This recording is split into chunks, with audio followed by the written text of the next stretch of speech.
Good evening, everybody. It's 7:30, so we'll make a start. We'll start by reading the emergency evacuation announcement. Should we be required to evacuate the building, would you please leave the building via the nearest available exit? There are 2 fire exits in this room. If you need to evacuate the room by the doors of the fire escape staircase, please hold both handrails in case the stairs are wet or slippery. If anyone is unable to use the stairs, would they please allow others to exit the room before they go to the fire escape door where they can be given assistance. Please do not use the lift. Our assembly point will be in the public car park at the side of the Civic Suite. Please do not delay your evacuation to collect any belongings. Please do not return to the building until given permission to do so by council staff. Please note that this meeting will be audio recorded, and can I remind members to switch off mobile phones or turn them to silent, please, including myself. Apologies for absence. We have apologies from Councillor Mrs Christine Mason and Councillor John Mason. I don't believe there are any other apologies. No, he's not here. Councillor Cooper. Councillor Cooper. Substitute members, we have Councillor Mrs Hoy, substitute for Councillor Mrs Mason, and Councillor Wilson, substitute for Councillor Mr Mason. Non-members attending, Councillor Cutmore and Councillor Lucas Gill. Welcome. Agenda item number 4, which are minutes of the meeting held on the 13th of March 2018. These have been circulated to members. Are members happy for those minutes to be signed? Agree. Okay. Thank you. Agenda item number 5, to receive declarations of interest which include any whipping declarations. Councillor Shaw. I'm a member of Bletchnell pecuniary interest because I'm a member of the Secretary Committee Club. Thank you very much. Item 11. Thank you very much. And Councillor Mrs Lambert.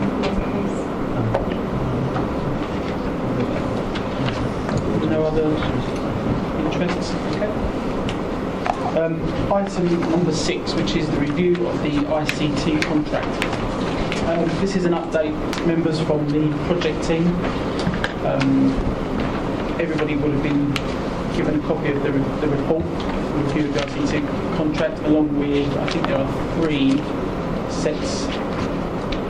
Is that right? 3? Yeah, there's 3 sets of minutes. Yeah, which are just minutes from the meetings that the project team have had. We've got 3 members tonight present who are on that project team. Members have all had a chance to read those, hopefully. I don't know if anybody from that project team can just give a basic overview of how they feel it's going, if they're happy with progress or at all.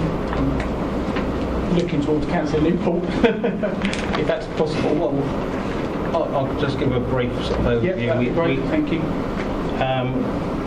We called it into review because obviously we weren't happy with the progress that had been made and the dates had slipped. So we scoped out what exactly had been done and where we were with the milestones on the project. We've spoken. We've had a few meetings and spoken with the portfolio holder as well about how the project's going. We've raised a few concerns that, as you'll see in the report, that we should get an update on at the next meeting. And really, if there's any questions, I can answer them, or one of the other members of the team, project team, have a look. Thank you very much. If any members, I've got a couple of questions, but if any members have got any questions first, then please indicate. Councillor Shaw. I'd like to ask Councillor Newport when your next meetings, please. Well, I'll fill that. Oh, sorry. It's all right because I arranged it. It will be after the election. Right, okay, thank you very much. Councillor Newport, if I can just ask quickly, do you know if, when it says there in the report, it's RDC's responsibility to migrate staff and members onto the 365 platform, do you know if everybody's gone across yet or not? I believe from the recent email that I received that not everyone's been moved across yet, as yet. Okay. But you've got no idea, they've not given you any indication yet as to when Everybody might Paul, be do you know? Staff, certainly, I think there's a few that are testing it at the current time, but the majority of staff are still on the old system. Members, we are trying to get as many over as possible. I think there's probably still some that haven't been moved across. This year. Okay. Another question I had, James, or Councillor Newport, sorry. It said there are a number of outstanding invoices due for payment which amount to 106,000, but we negotiated this down to 75. Do you remember that bit? Oh, do you know, Paul? I was going to ask, just was that an expected budget? It kind of sounded like it wasn't expected. And whether They were expected. They were the invoices from Capita, but there's been negotiation, and that's what the figure they've come down to. And is it due to be paid or has it been paid? Do we know? I don't know. I honestly don't know. I was under the impression it was or had been paid, but I wouldn't like to say that for certain. I was under the impression that it had been paid. Yeah, because she'd negotiated it down, then it was an agreed figure going to be paid. And also, I don't know if you're able to answer this, it says there that's currently trialling Chromebooks at present to assess whether they would replace the member iPads. And I just wondered, I know I've heard a couple of other members mention about who's trialling them, or do we know how long the trials are going for, or if it's just an update on that? I think, to clarify on that, the Chromebooks, now, when we spoke about that, we know that the portfolio holder, George, was trialling one, but also, I think that the view is that not everyone would get them if they wanted to use their own devices. Am I right in saying that, Paul? Yeah, I think I think so, yeah. I think it's an option, if you like. The introduction of 365 Yeah. meant that people could use their own devices, and I believe some members have got their own device and had 365 delegated. So it's not actually So it's not an compulsory. and also on the back of that question, there was some discussion about the security of those devices, and that was a question that's been asked and that we would be presented with at the next meeting Okay. So security of like members' own devices. of both systems, really. Okay. Right, thank you. Councillor Mr. Boyd? Sorry, did you repeat? So me? Yeah. No, I was going to ask a question about the invoices which you've asked. Oh, right, That's okay. all. Councillor Miller? Well, as I'm on the committee, there's one other thing. Once we've got the update on security and where we're at, we're looking forward to the vision of the whole, using the whole system with the cloud. What is the council's vision of where it's going? Because we can see that it can be quite useful facilities which you can get from the cloud once we've decided everything's up and working and settled. So the committee was looking forward to moving that way as well, which is probably a subject for another meeting later. Councillor Stanley? Just bring you back to is everybody on the 365 system? The ones that are not are being asked to come in with their iPads to get onto the system. So we can't have 39 councillors turn up all at the same time, sort of thing. So it's arrangement with the councillors to get onto the system through that 365. Councillor Hooklow? Just one thing, I think there was an email circulated about that to say that they're trying to get everyone over before the end of April, because by then good will not be available as of the end of April. So I understand it's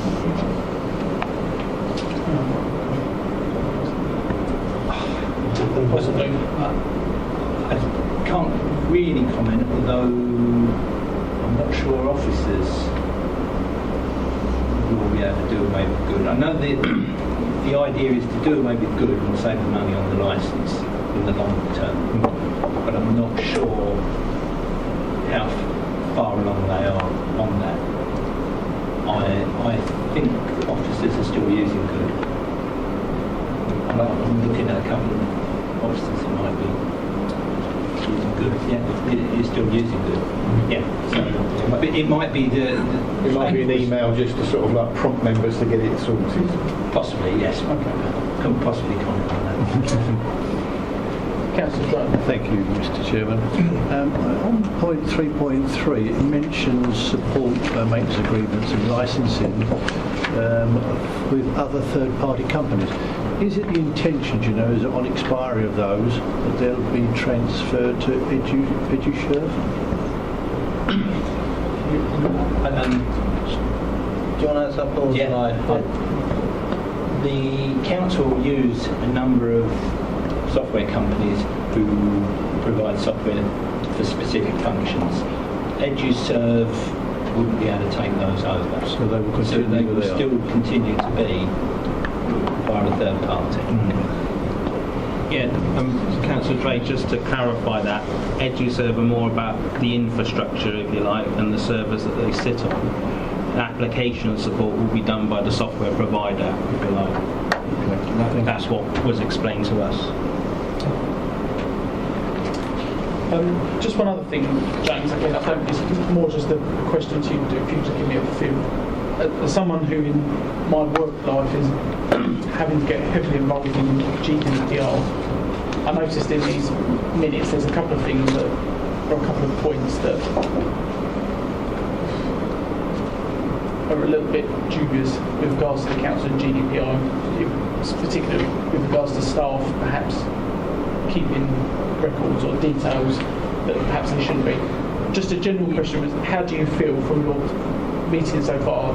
Are you quite confident that the council are on top of GDPR? Or? So we did raise the issue of GDPR because obviously we all know how important it is, and I know I believe there is a project already ongoing to look at that, isn't there, Paul?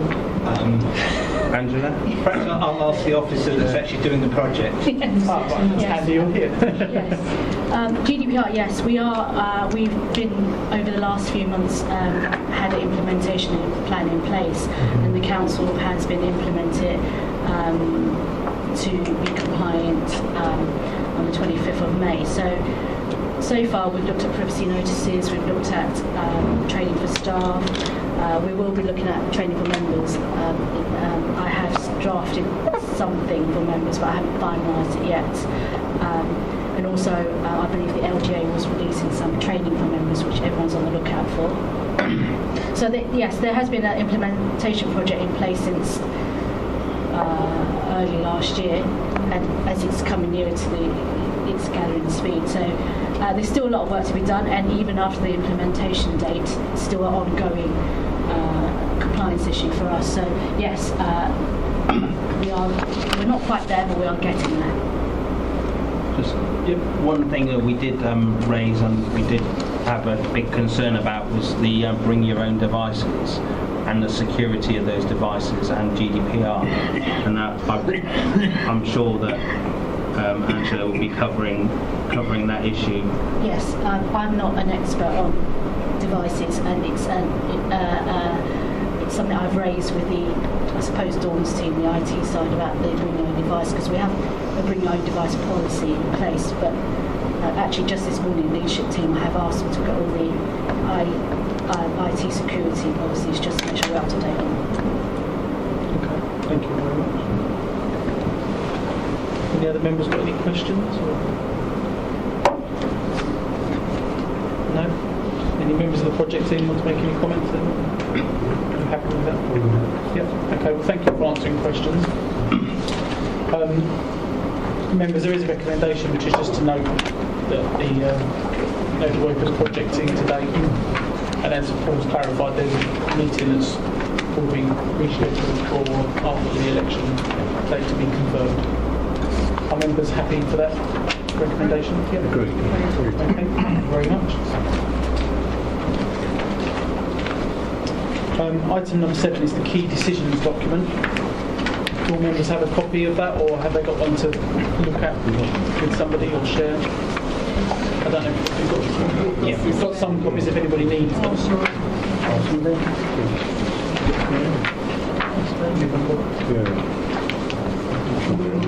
You want one of these?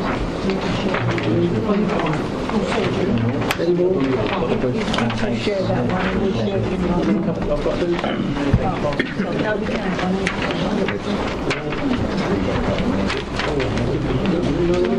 Yeah, no one. Yeah, we can. Has everybody got one? If I can pass over to Paul. Yep. Okay, everybody got one? Okay, if I go down the list, number 118, the removal of credit debit card payment for car park, that's been on there for a couple of months, and last month it was moved, the decision was moved to June this year. 280. Sorry, can you just let me Yeah, there was a brief conversation with Marcus Swanton in relation to this, because he was asked a direct question as to whether this was going to be a decision that was going to definitely happen, and I think it's still up for negotiation as to whether they're going to remove card payments. I think there's some negotiation going on at the moment. Yeah. So it may or may not happen. Yeah, I think they're seeking clarification from the provider, Yeah. and until he gets that in. So come June, it might be taken off completely. It just depends at the moment. All right. 218, you'll see there, that was issued on the 4th of April. That's already gone. 318 is the A127 air quality project outline final business case, and that's not due until November 2018. All right. 418, the street scene enforcement strategy, that was issued on the 4th of April as well. And then finally we have two new ones. 518, housing allocation policy.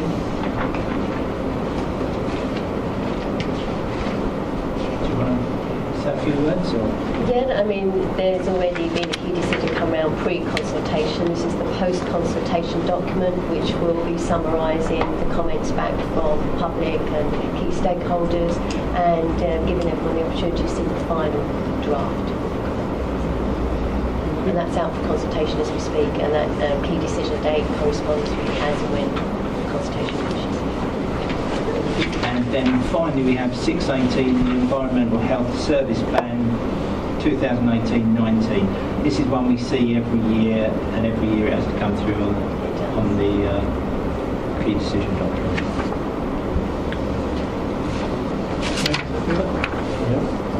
Any questions at all? No? Chair, can I ask if the air conditioning can turn down a bit, because I'm getting colder and colder. Okay. Thank you. Councillor Hazelwood, is that okay just to turn it down a bit? Yeah, absolutely. Okay, really comfortable? Thank you.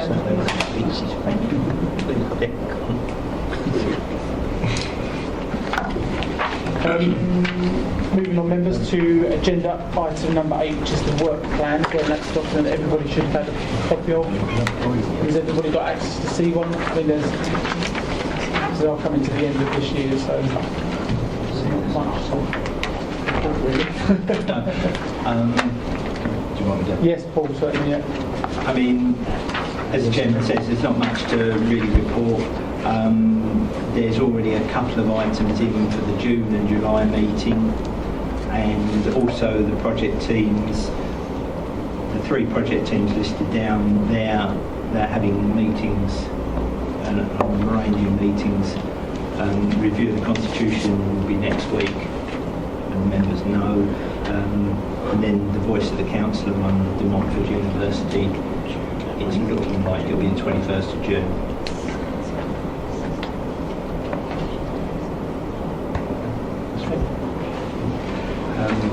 Nothing more to add on that. Members are okay with that? Members? Yep. Okay. Item number 9, which is approval of the committee's annual report. That's been circulated to all members. had a chance to have a look at that. I believe Councillor Hoy, Mr. Hoy, sorry. Sorry, thank you. Just on 10.1, I am aware that we do mention about building control, but I just thought it deserved to be expanded upon a bit more in the report, as we did have them in, and they acknowledged the problems there have been, and also said about how they plan to improve the service, and they're going to come back in June. So I thought it was worthwhile just expanding on that a bit. Okay, that's all. Yeah. Any other comments from members, or anything that they feel want to be added, included, removed, changed? No? Okay, so are members happy for this to be recommended to full council with the amendment that Councillor Mr. Hoy has just made? Agreed. Wow, okay, thank you very much. Agenda item number 10, exclusion of the press and public. For the sake of all the audio recording, this is to agree that press and public be excluded from the meeting. The remaining business on the grounds that exempt information as defined in paragraph 3, part 1 of Schedule 12A of the Local Government Act 1972 will be disclosed. So, moving on.